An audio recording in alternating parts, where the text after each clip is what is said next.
Hi, this is Matt with AppliancePartsPros.com. Today we'll be showing you how to repair your appliance. Remember, anytime you work on an appliance, make sure it's unplugged or the circuit breakers are off so there's no chance of electrocution. In this video we're going to show you how to change out the GE Dryer Lint Filter. It's going to be a very easy repair and should only take a few minutes to show you how to do it.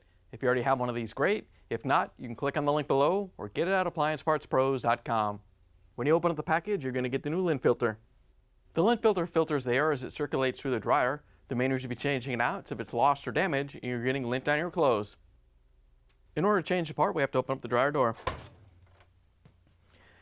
Once you have the door open, you can reach in and take the lint filter out. It's located right here in the front of the dryer. All you have to do is lift it out.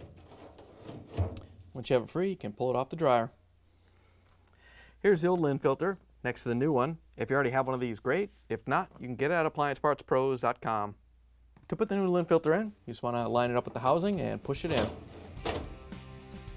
Once you have the part installed, you can close the door, plug the dryer back in, and take it for a spin. Thanks for joining us for another successful repair brought to you by AppliancePartsPros.com. Check out our other repair videos on our site, Facebook, and YouTube.